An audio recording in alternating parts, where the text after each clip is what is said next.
요한복음 4장 21절부터 해서 29절까지 말씀. 너희는 알지 못하는 것을 예배하고 우리는 아는 것을 예배하노니 이는 구원이 유대인에게서 남이라. 아버지께 참되게 예배하는 자들은 영과 진리로 예배할 때가 오나니 곧 이때라. 아버지께서는 자기에게 이렇게 예배하는 자들을 찾으시느니라. 하나님은 영이시니 예배하는 자가 영과 진리로 예배할지니라. 여자가 이르되 메시아 곧 그리스도라 하는 이가 오실 줄을 내가 아노니 그가 오시면 모든 것을 우리에게 알려주시리이다. 예수께서 이르시되 네게 말하는 내가 그라 하시니라. 이때에 제자들이 돌아와서 예수께서 여자와 말씀하시는 것을 이상히 여겼으나 무엇을 구하시나이까 어찌하여 그와 말씀하시나이까 묻는 자가 없더라. 여자가 물동이를 버려두고 동네로 들어가서 사람들에게 이르되 내가 행한 모든 일을 내게 말한 사람을 와서 보라. 이는 그리스도가 아니냐 하니 그들이 동네에서 나와 예수께로 오더라. 아멘. 저와 여러분 예배 생활에 성공할 수 있기를 예수님의 이름으로 축복합니다. 신앙생활에 가장 중요한 축이 있다면 그것은 예배. 교회는 크게 5가지의 큰 사명을 가지고 있다고 해요. 첫 번째 예배, 두 번째 교육, 세 번째 교제, 네 번째 선교, 5번째 봉사. 이 5가지의 사명을 감당해야 교회가 재구시를 한다고 합니다. 제일 첫 번째 뭐라고요? 예배. 예배를 통해서 누구를 만나야 돼요? 하나님을 만나야 돼요.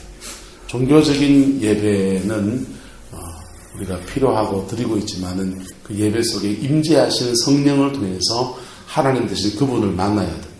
그게 진짜 예배입니다. 할렐루야. 진정한 예배가 저와 여러분들 이루어지기를 축복합니다. 두 번째는 교육이에요. 교육. 가르쳐야 돼요. 가르쳐야 돼요.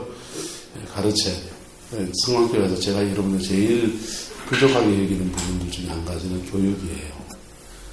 세세한 부분들을 말씀의 진리도 가르쳐야 되고, 그리고 여러분의 생활도 하나하나 이건 이렇게 하고 저건 저렇게 하고 그 미주알 고주알 가르쳐야 돼요. 예, 마치 주원이 그냥 뭐 이래라 저래라 하고 다 가르쳐야 되는 것처럼 세세하게 가르쳐야 돼요. 그거를 제가 못하고 있어요. 못하는 부분이 많아요. 왜? 제가 젊어서 그런 것도 있고 여러분들과 그걸 나눌 만큼의 그게 참 잘 안 되는 부분이 있어요. 그래서 그거 잘 못하고 있어서 죄송하게 생각합니다. 그런데 어쨌든 두 번째는 뭐 한다고요? 가르쳐야 돼요. 그래서 제자훈련을 하면 좋겠는데 제자훈련 할 형편이 안 되잖아요, 여러분들. 그래서 설교 속에서 계속 그 말씀을 다 담아서 가르치려고 애를 쓰는 거예요. 특히 새벽 예배 나오시는 분들은 가르침을 받아야 될 분들이기 때문에 새벽 예배 때 세미하게 가르치는 거예요. 두 번째 가르침이에요. 교육이에요. 세 번째는 뭐라고요? 교제. 이 교제는 여기서 뭐 차 한잔 마시고 이런 정도의 얕은 교제가 아니고 따라서 성령 안에서 교통하는 것. 성령 안에서 성도와 성도가 서로 교통하는 것. 우리가 매일 사도신경에 고백하지 않습니까? 거룩한 공교회와 누구와 교통하는 것을? 성도가 교통하는 것을. 성령 안에서 서로가 서로에게 교통하는 것을. 할렐루야. 이게 세 번째 교제입니다. 교제. 네 번째는요, 선교와 봉사. 5가지. 근데 보세요. 앞에 3가지는 우리가 성도들이 교회에서 누리는 거예요. 교회에서. 예배, 교육, 교제는 성도들을 교회 안에서 말씀을 듣고 배우고 그 다음에 찬양하고 기도하고 예배하면서 우리가 누리는 거예요. 할렐루야. 우리끼리 누리는 거예요. 그 다음 선교와 봉사는요. 선교와 봉사는 세상을 향해서 뻗어나가는 거예요. 할렐루야. 이렇게 교회가 5가지가 균형 잡혀서 주를 섬길 때에 하나님이 그 교회를 기뻐하시고 그 교회에 하나님이 축복하십니다. 할렐루야. 근데 이게 가장 중심이 뭡니까? 예배입니다. 예배에 성공하는 저와 여러분 되기를 예수님의 이름으로 축복합니다. 제가 말하는 예배는 종교적 예배를 말하는 게 아니고 무슨 예배요? 신령한 예배 드리는 저와 여러분 되기를 축복합니다. 진정한 예배를 드려야 돼요. 진정한 예배를 드리려고 하면 어떻게 해야 되느냐? 보세요. 자, 22절에 보시면 너희는 무엇을 예배하고 22절 보세요. 너희는 뭘 예배하고요? 알지 못하는 것을 예배하고. 예배를 진정한 예배를 드리면 첫 번째 조건, 예배의 대상이 분명해야 돼요.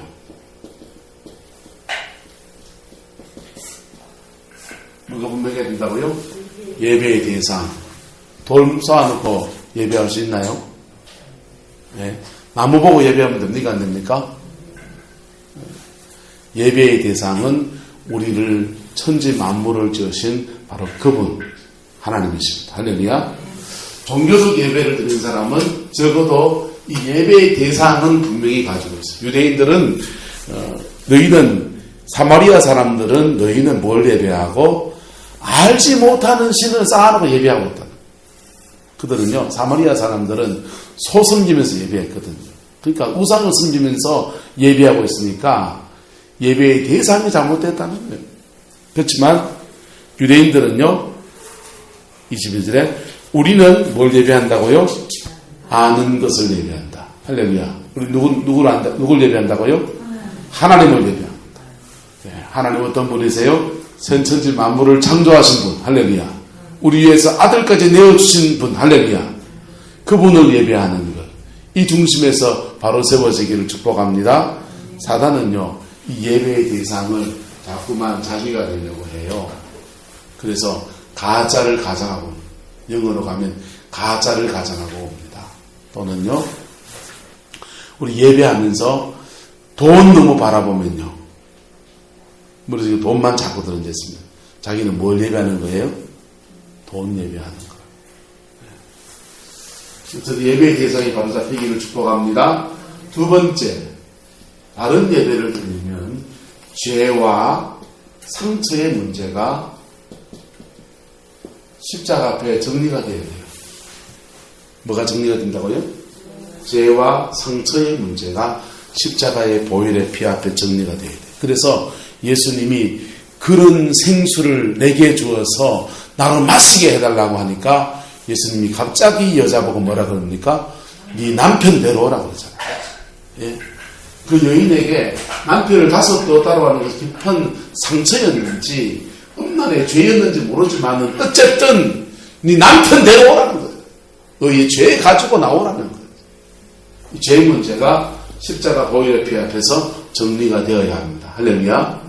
세 번째, 예수 그리스도와 인격적 관계가 세워져요. 누구와 인격적 관계예요? 자, 여자가 말합니다. 여자가 25절에 여자가 이르되 메시아 곧 그리스도한 이가 오실 줄을 내가 아노니 그가 오시면 모든 것을 우리에게 알려주시리이다. 이러잖아요. 자, 누가 알려준다고요? 메시아 그리스도라는 분이 오셔서 우리가 바르게 예배할 수 있는 길을 알려줄 것인데 그것을 들으면 우리가 바른 예배를 드리게 될 것입니다. 라고 말하지 않습니까? 예수님 뭐라 그래요? 네가 말하는 그가 곧 누구다? 나다. 이렇게 말씀하시죠. 자, 이 세 가지가 하나가 될 때에 바른 예배가 드려집니다. 할렐루야. 저와 여러분들에게 이 예배가 드려지게 되기를 예수님의 이름으로 축복합니다. 마땅히 바라봐야 될 대상인 예배의 대상인 하나님에 대한 고백이 있기를 축복합니다. 그리고 우리의 죄와 상처 감추지 말고 십자가 앞에 그대로 그냥 고백하면서 나를 지점해 나갈 수 있는 그 용기가 있기를 축복합니다. 아닌 것은 아니라고 할 수 있는 용기가 있기를 축복합니다. 긴 것은 기라고 말할 수 있는 것이 용기예요. 정직은 대단한 용기인 것입니다. 할렐루야. 그 용기. 그게 우리를 그리스도의 보혈의 피를 덧입게 하고 진정한 예배를 드리게 합니다. 세 번째 누구요? 예수님과의 인격적 관계. 여러분, 주님과의 인격적 관계. 주님이 기도하라 했으면 기도하는 거고, 예? 주님이 충성하라면 충성하는 거고, 주님의 말씀을 듣는 것, 그게 진정한 예배를 드리게 합니다. 자, 이런 예배를 드릴 때에 일어나는 일입니다. 이런 예배를 저와 여러분이 들을 수 있게 축복합니다. 이런 예배를 드릴 때에 반드시 일어나는 일은 뭐냐 하면, 이 예배와 함께 이 죄가 정리가 될 때 용서가 주어져요. 할렐루야. 뭐가 주어진다고요? 용서가 주어져요. 주님과 인격적 관계가 깊어지면서 성령이 깊이 임하십니다. 그래가지고요, 이 바른 예배를 드릴 때 우리는 크게 따라서 변화됩니다. 뭐가 된다고요? 변화돼요. 내가 변해야지. 이게 아니고, 이 바른 예배를 드릴 때에 주님은 우리를 크게 변화시킵니다. 크게 변화시키는 것이 이 여인에게는 어떤 일을 만들어내냐 하면 보세요.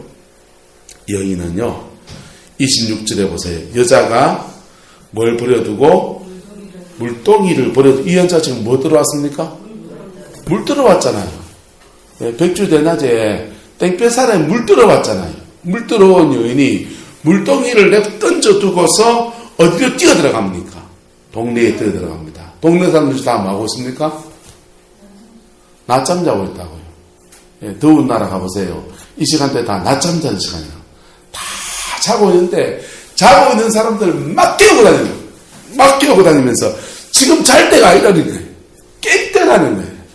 아마 부른 찬송이 일어나라 찬양을 드리자 이렇게 불렀을 거예요.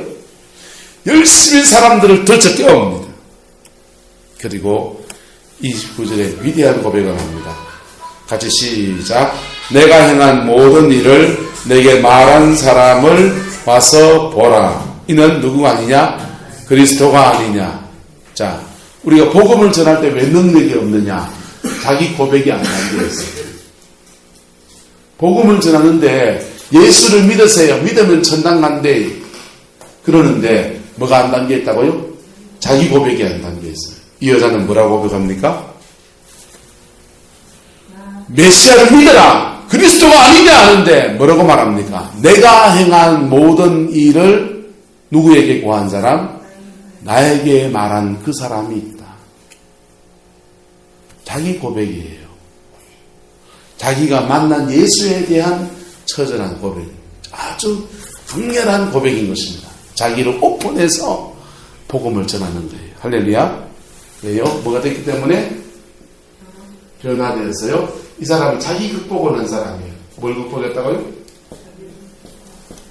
이 사마리아 여인은요, 죄가 많은지 상처가 많은지 잘 구분이 안 돼요. 왜냐하면 유대인의 법에는 그 큰 마지가 이렇게 자식을 낳지 못하고 죽으면 형수를 둘째가 부인 삼아가지고 아들을 낳아가지고 형님 호적에 얹어주고, 그리고 그때서야 형수가 자기 부인이 돼요. 그러면 해서 쭉 내려가면 다섯째까지 그냥 가가지고는 아들 낳지 못하면 아무도 자기 남편이 없는 것일 수 있어요. 그럴 때는 상처 많은 여자가 되는 거예요. 근데 이 남자, 저 남자하고 붙었다고, 저 남자하고 붙어서 남편을 다섯서 갈아치우면은 음란죄니까 죄 문제예요. 죄 문제인지 상처 문제인지 어쩌면 이 두 가지가 짬뽕이 됐는지 몰라요. 어쨌든 이 죄든지 상처든지 쉽게 드러낼 수 있는 문제예요. 가슴이 꼭꼭 묻어두는 문제예요. 가슴이 꼭꼭 묻어둔 문제고 누구도 그것을 함부로 말할 수 없는 바로 그 문제다. 그런데 이 여인이 물 들어왔는 목적도 버려버리고 동네 사람들 뛰어들어가서 자기를 극복한 액션을 취합니다. 내가 행한 그 일들을 내게 말한 그 사람을 와보라. 할렐루야. 저와 여러분, 이 고백이 이루어지게 되기를 축복합니다. 진정한 예배를 드렸을 때에 이 변화되는 거예요. 주님 안에서 깊은 변화가 일어나는 것입니다. 이게 이래야지 하는 겁니까? 성령이 확 임해서 그러는 겁니까? 성령이 확 임해서 지금 그렇게 되는 것입니다. 자기 극복에. 그 다음 이 성령의 바른 예배를 구한 뒤에 그 다음은 부르심을 이루어갑니다. 뭘 이루어간다고요? 그의 사명을 이루어갑니다. 이 여인에게 주어진 사명은 아마 이 사마리아 성에 복음을 전하는 것이었을 거예요. 여러분, 우리에게는 각자 주어진 사명이 있는데 그 사명은 크게 두 가지로 말할 수 있습니다. 하나는 우리의 삶의 문제고요. 무슨 문제라고요? 내 삶에 대한 문제고, 두 번째는 복음에 대한 문제예요. 누구에게나 이 두 가지 사명은 다 있습니다. 자기의 삶의 자리에서 그리스도인으로 빛으로 소금으로 살아가는 것. 할렐루야. 이거 좀 어려운 말로는 컬처럴 맨데이트라서 문화 명령이라고 합니다. 모든 그리스도인들은 내 가정에서, 내 삶의 자리에서, 내 일터에서 빛으로 소금으로 살아갈 수 있는 사명이 있어요. 두 번째 사명은 그렇게 자기의 삶의 자리에 대한 빛으로 소금으로 살아도 복음을 모르면 구원 받아요, 못 받아요? 못 받잖아요. 그래서 복음을 모르는 사람에게 구체적으로 복음을 전하는 일들을 감당해 가는 것이 모든 그리스도인의 삶입니다. 이건 목사만 주어진 게 아니고 누구라도 다 이 사명은 다 가지고 있습니다. 크게 작게. 할렐루야. 삶의 바운더리가 많고 많은 사람을 만나는 사람은 사명이 더 많은 것이고 자기 삶의 바운더리가 작은 사람은 그 삶의 자리가 작을 뿐이죠. 근데 여인이 바로 이 사명을 감당해 나가는 겁니다. 이 사명을 감당하는데 가장 중요한 문제는 예배를 통해서 주의 영이 임하는 것과 그 다음 뭐라고요? 자기 극복이에요. 자기 극복. 이 여인은요, 사람들의 눈길을 무서워하고 붉은 대낮에 사람 없는 데 와서 물을 떠서 가야 될 만큼 대인기피증이 있는 여인이에요. 근데 이 대인기피증을 극복합니까? 안 합니까? 극복합니다. 뭐 때문에 극복합니까? 그를 받아주시는 하나님의 사랑 때문에. 그를 받아주시는 하나님의 그 사랑 때문에 진정한 예배를 드리면서 주님과 인격적 관계가 맺어졌기 때문에 그 예배의 대상이 되시는 그분을 만났기 때문에 할렐루야. 그 예배가 그를 크게 변화시킵니다. 그랬더니 그 변화가 자기의 사명을 감당하는 축복의 사람이 됩니다. 자, 이 여인은 이렇게 크게 변화됐는데 사마리아 사람들은 환경은 다 바뀌었을까요? 안 바뀌었을까요? 안 바뀌었어요. 사마리아 사람들 뭐라고 하는지 아세요? 42절에 보세요. 41절 42절 보시면 오늘 읽질 않았지만 한번 보세요. 예수의 말씀으로 말미암아 믿는 자가 더욱 많아 그 여자에게 말하되 이제 우리가 믿는 것은 내 말로 인함이 아니니 이는 우리가 친히 듣고 그가 참으로 세상의 구주이신 줄 알미라 하였더라. 자, 42절 말씀에 누구의 말로 믿는 것은 누구 때문에 믿는다고 합니까? 니 때문에 안 믿고 예수 때문에 믿는다 이 말하는 거죠. 예수가 진리인 것을 알기 때문에 믿는다 이 말입니다. 이거 굉장히 귀한 말이기도 합니다. 그죠? 근데 또 한 번 해보세요. 네가 전도해서 내가 예수 믿다 소리 듣기 싫다 이 얘기입니다. 나는 복음을 전해도 육식 큰 사람 같은 좀 존귀한 사람이 복음을 전해주고 나지 누구 만만했나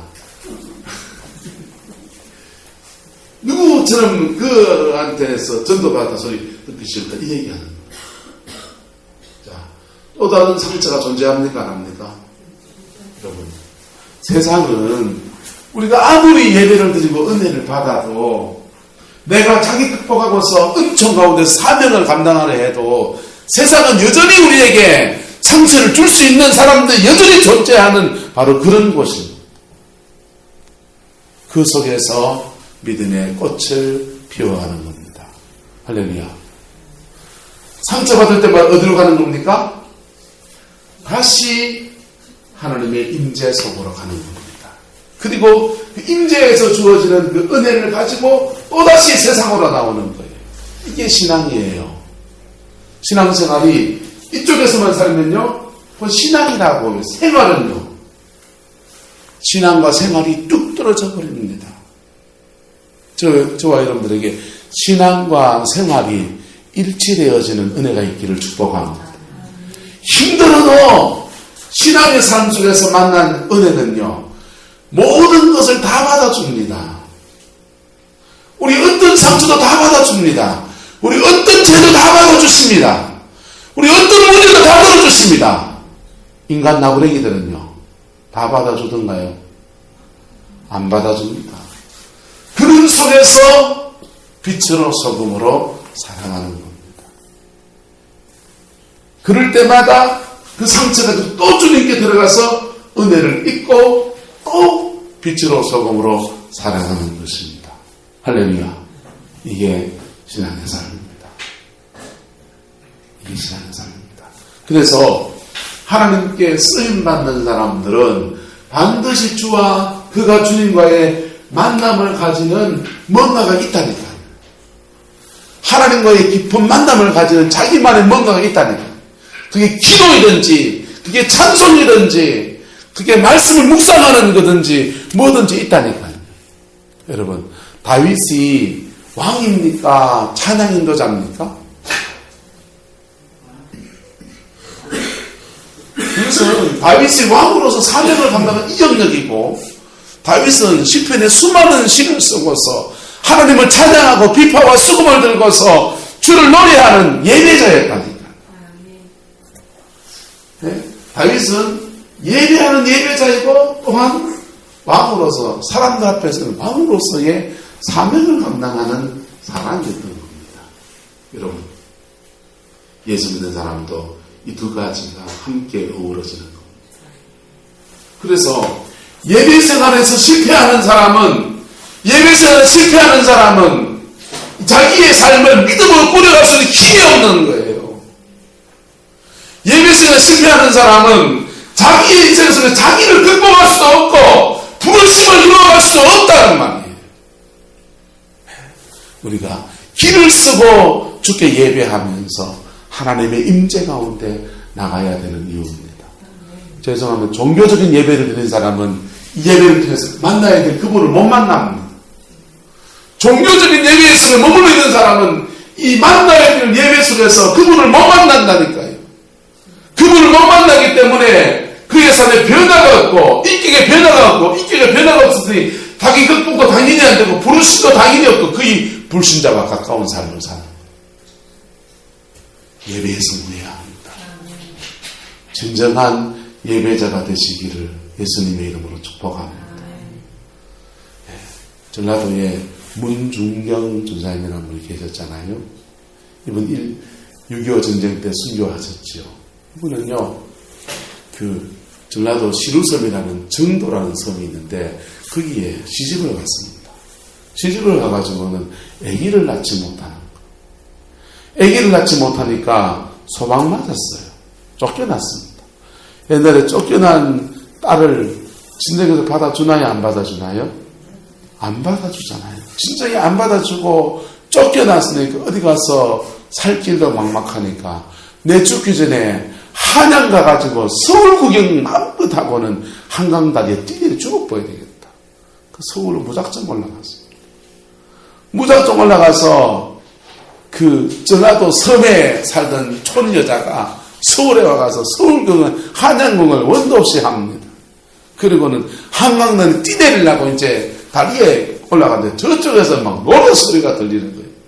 원매 내 구경 못한 게 한 개 더 있네. 내일 죽어도 되는데 구경이나 시큰하고 죽어야지. 원을 다 풀고 죽어야지. 그거 압니다. 가보니까 부흥회를 하고 있는 거예요. 이승목 목사님이 부흥회를 하고 있습니다. 부흥회를 하시는데 박수 치면서 찬송하면서 막 그러는데 한마디 뭐 알아듣지 못한 말씀을 하시는데 교회라는 건 처음, 예수라는 건 처음 들어보니까 그냥 전혀 다른 세계 서양 귀신 노래하고 있는데 뭐 하는 거 이래 보고 있다 보니까 이승목 목사님이 갑자기 일갈 한마디 하십니다. 수고하고 무거운 짐진 자들아 다 내게로 오라. 내가 너희를 쉬게 하리라. 그 말씀 펴놓고 설교하시면서 시살이 지친 사람 이리 와라. 나 소망받은 자가 이리 와라. 이러는 거예요. 갑자기 문중경 이 자매가 충격을 받았습니다. 어째 내 얘기를 하냔 말이에요. 그래가지고 그 말이 턱 꽂히는데 갑자기 성령이 역사하시죠. 눈물, 콧물 쏟아지면서 그냥 팍 웁니다. 집회가 끝났습니다. 사람들은 다 집으로 가고 엉엉 울고 있는 여자 하나 남아있습니다. 이제 그 당시에 한강 그 백사장에 천막 치놓고 집회를 했는데 집회 끝나고 가야 되는데 울고 있는 여자가 하나 있는데 도대체 저 여자가 누구냐. 그래서 이승복 목사님이 상담을 해보니까는 전라도 시루섬에서 온 촌여자가 자살하려다가 그 은혜 받고 그거 있는 거예요. 그냥 알아서 가세요 이러면 자살할 것 같은. 그래서 이승복 목사님 전도팀에서 계속 이 문중경 자매를 데리고 다니면서 집회마다 참석해서 은혜 받고 시간 은혜 받고 시간 성령에 의해서 만져지는 진정한 예배를 드립니다. 그 예배 속에서요, 한 번의 예배가 여러 번 예배 속에서 그의 죄와 그의 상처와 그의 아픔과 눈물들이 다 씻겨져 나가고 예수님과 인격적 관계가 세워집니다. 할렐루야. 그리고 성령의 충만함을 받습니다. 아기 낳지 못하고 소망받은 여자가 1년 반 동안 1년 반인지 뭔지 모르지만 어쨌든 이승복 목사님을 따라다니면서 완전히 변화된 거예요. 그리고는요 시루섬으로 돌아옵니다. 시루섬으로 돌아와가지고는 시아버지 딱 있는데 와가지고 다 무릎 꿇고 아버님 그간 들고 오셨습니까? 인사를 하고 자기 간증을 하는데 남편은 이미 딴 여자 구해가지고 애기 놓고 살고 있고 시아버지가 마음에 감동이 돼서 야, 니도 먹고 뭐 살아야지 하면서 넌 면마지기를 며느리 명의로 주는 거예요. 그거 붙이면서 밥 먹고 삽니다. 그러면서 그 시루섬에서 길 가는 어린 아이들을 불러다가 복음을 전하기 시작했습니다.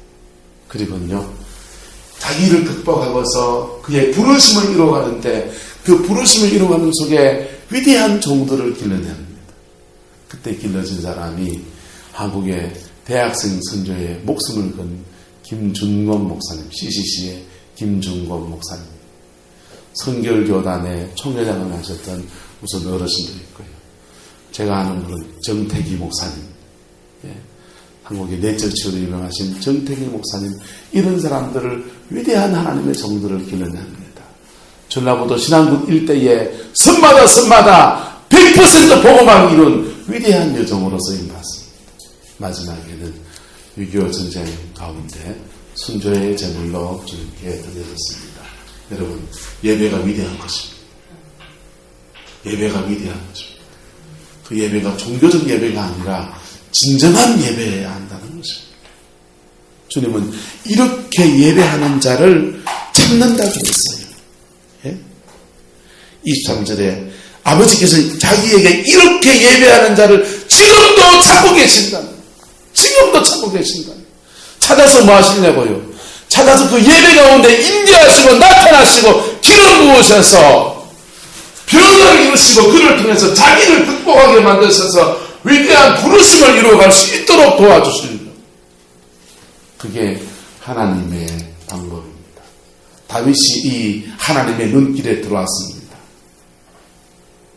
형들은 다 사무엘한테 기름 부음 받아서 왕 될 거라고 기대를 가지면서 쫓아가 버리고 아무도 양을 칠 사람이 없는 들판에서 혼자 그 양을 치고 있는, 어떻게 보면은 가족들로부터 왕따를 당해서 길바닥에서 양치고 있는 그에게 하나님은 찾으십니다.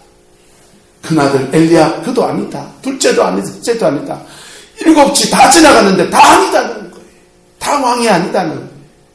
내가 기름 부을 자는 딴 사람이다. 광야에서 바로 비파와 수금으로 혼자서 주를 찬양하며 예배하는 다윗, 그에게 기름 붓기 원한다. 진정한 예배가 바로 이런 겁니다.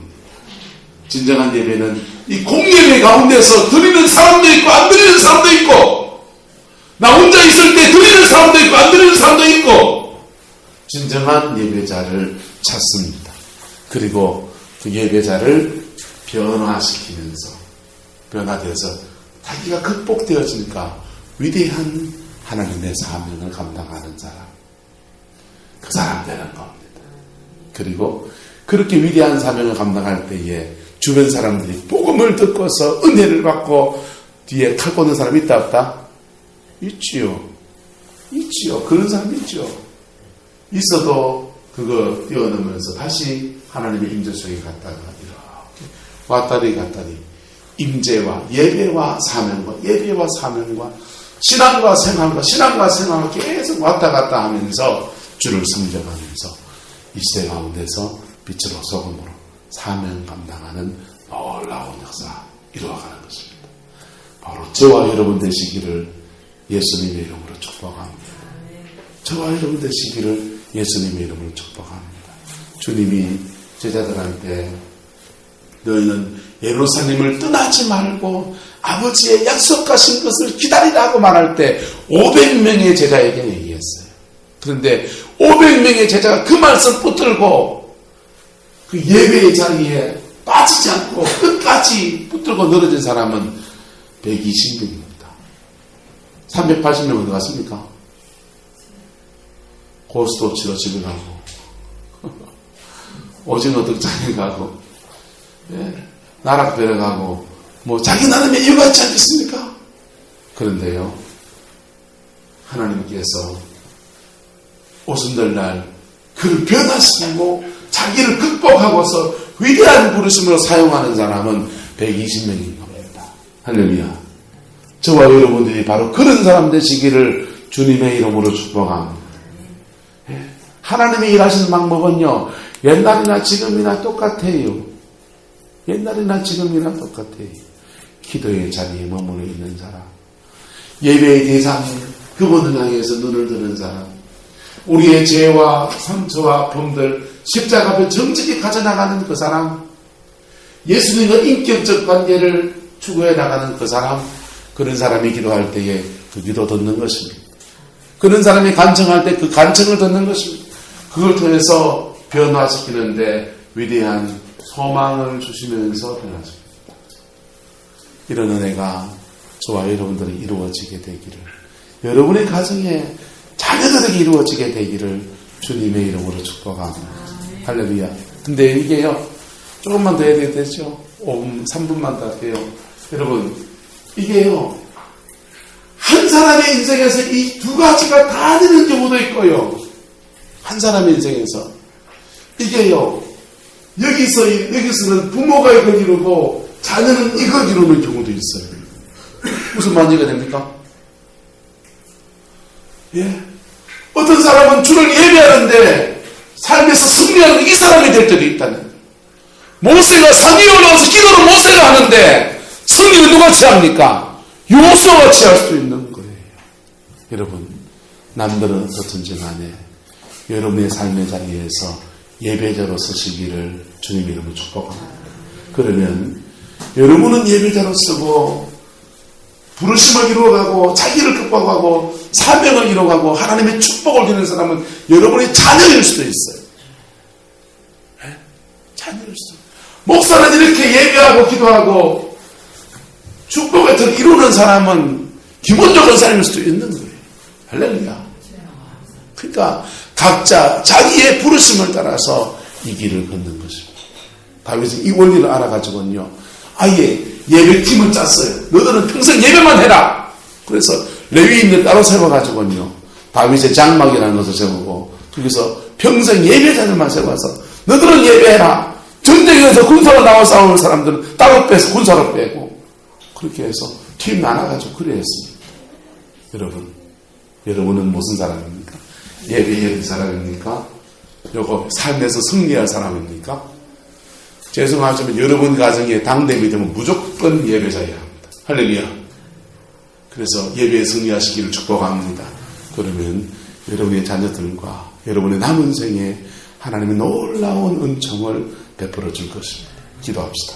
사랑과 은혜가 많으신 아버지 하나님, 주님의 위대한 사명, 예배자의 사명, 하나님 우리의 길을 소망합니다. 그 길을 걸어가기를 원합니다. 아버지 하나님, 무엇보다 주를 예배하는 것이 기쁨이 되고 무엇보다 하나님의 기도하는 것이 기쁨이 되는 저희들 되게 역사해 주시옵소서. 그리고 우리 교회에 하나님 아버지 자기를 극복하고 위대한 부르심을 이루어가는 하나님의 귀한 종들 아버지 하나님 불러주시고 세우시는 놀라운 역사도 또한 허락하여 주시옵소서. 그 위대한 세력 일어나는 은총 더하여 주시옵소서. 주께서 함께해 주시기 원합니다. 예수님의 이름으로 축복하며 기도드리옵나이다. 아멘.